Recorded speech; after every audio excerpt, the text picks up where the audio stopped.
page 58. Continuing with column number 1, I'm going down the column first.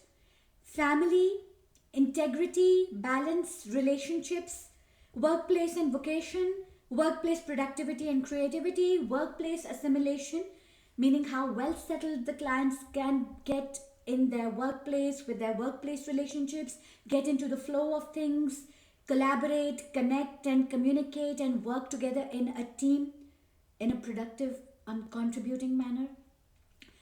Problem solving skills, motivation, hopeful attitude, resilience to bounce back again and again, even after a relapse. Now I'm coming to column 2. So it could vary from every 6 weeks to every 3 months. It is up to you. Third column, counseling team or program admin and vocational expert, program admin and vocational expert or counseling service, psychologists and adult education teachers, counseling and psychologists, counselors and psychologists, up to you. Fourth column, resources needed. So you need a premises, you need meeting rooms, you need an AV setup, you need multimedia setup, you need tests and tools that have been specifically devised and designed to measure improvement of the clients. You need questionnaires, you need interviews, you need software, you need hardware, you need stationery, you need equipment. Anything and everything that you need to put in here. Last column, improving relationships. These are the indicators and measures of success. Readiness for work, improving problem solving skills, improving social skills, improving troubleshooting skills, positivity that you see in the clients, strength to recover and greater increasing resilience. Now we come to the next table below it. I'm just going to give you an example. So the first column, to be able to draw up a comprehensive report on the progress of each client every 6 weeks to measure social skills. Next one, to effectively measure, evaluate and assess how the physical health and energy levels of the client are improving. Next one, same column, to improve the overall motivation, outlook, attitude and general hopefulness to cope with things. Next, to make arrangements for the clients by arranging simulated scenarios before sending them back to their family and workplace. Okay? And the current level skills you can tick off as your team is assessed. If you think that the team that you have assigned to this task, if you think they have basic level of capability to deliver all these, then you take basic level. Otherwise you take intermediate level. Otherwise, if you think that your team has really become an expert at delivering all these previously mentioned 4 objectives and services, their service delivery is up to par, then you can take advanced level of capability. Next, interest level, because there are some cases where the team is capable and competent and can deliver what has been promised and what is on the agenda, but they are not interested, their motivation levels are low. So then you have to take one of these, interested or not interested, and put a team member name in the last column. Next page, page number 59, again continuing from before, designing and drawing up individual care plans for each client on the basis of every specific mental, emotional and social need. And in the second, third and fourth columns you do as I just told you. Okay? It's pretty self-explanatory. Read the headings and you will get the hang of it. You've done the previous 4 appendices. You must have understood that it's all scaffolded learning. It's all coming. One appendix is the second link of the chain. Okay? From the previous one. Okay. Now, quality governance roles and responsibilities. There is column 1, 2, 3 and 4. I am first going to read column 1. Explain the entire process procedure to the clients and their families. Point 2, engage, encourage, motivate, inspire, energy and enthusiasm. Point 3, informed consent. Point 4, create understanding, spell things out, avoid jargon, include the clients by keeping the project easy to comprehend. Column number 2, integrity of personal information, security of personal information, Australian privacy principles, confidentiality, Privacy Act 1988, NSQHS, all the standards. Column number 3, personal health and well-being, family mechanisms, relationship balance, consult each client if they are comfortable with the frequency of review and evaluation, take feedback from the client if they feel safe, secure and respected. And in the last column, you're of course going to put the dates. This is what you are going to do on the next page. It is a continuation. Page number 61.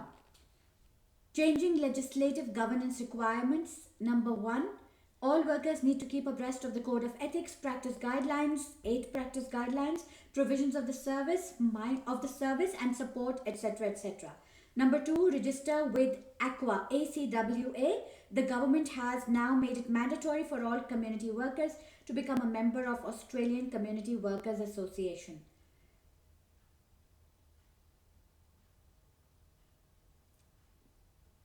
Over here, don't write that it's become mandatory, just say it is encouraged to become a member of ACWA, because it is ASQA and ACWA.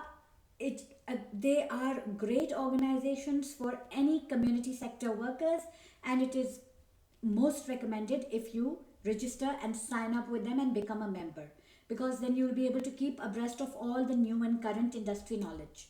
Changing client needs, short wait periods for referral times, assistance to those with issues accessing services, staff with the required skills and training to provide relevant services, more resources, more support, evolving and growing needs to connect with a more rehabilitated support group. Document update, put dates. Page number 62.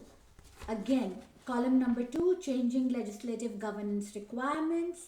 Ensure staff understanding and compliance with the principles of duty of care and legal responsibility in all work undertaken. Monitor work practices to ensure confidentiality of any client matter in line with organizational policy. Access and equity considerations, federal and state legislation, home and community care standards.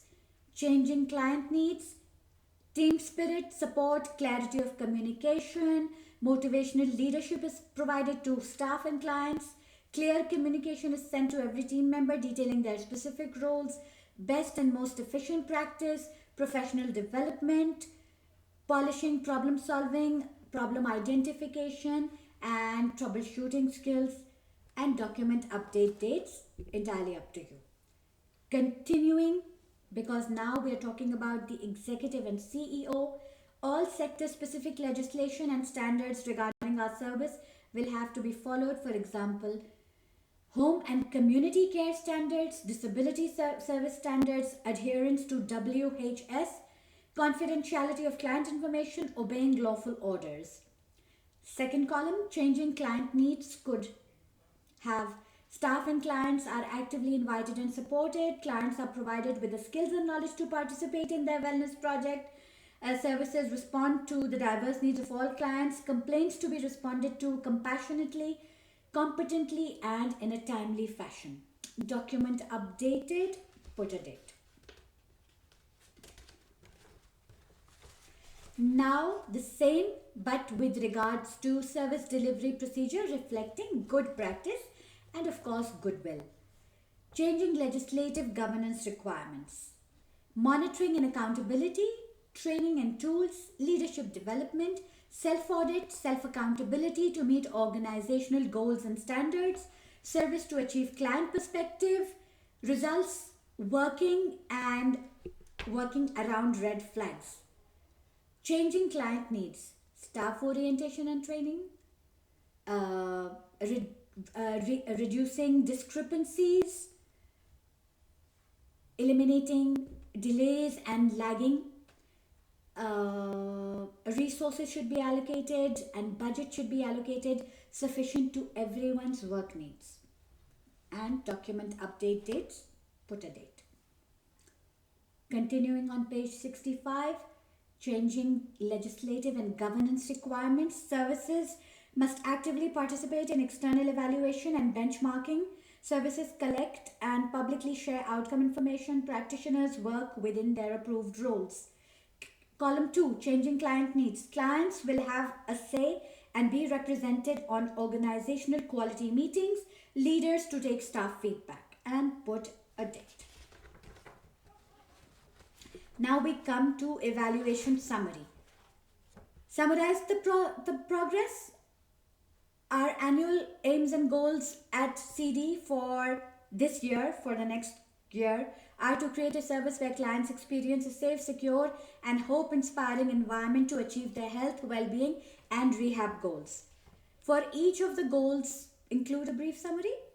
Our clients and customers have given highly encouraging feedback indicating their satisfaction with our organizational policy and procedures. Our staff members and employees are motivated, passionate, and feel engaged and involved and ready for new learning and challenges. Okay, evaluation of participation activities. Individual level, impact could be the feedback modes and methods are working according to expectation. Outcome, as a result, we have decided to continue ahead with the same strategies as per practice.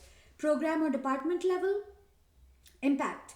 All the staff and clients are participating. We felt more active participation needs to be encouraged, especially in the client's clinical development processes. From now on, we are going to observe and evaluate participation more closely in research, development, and implementation.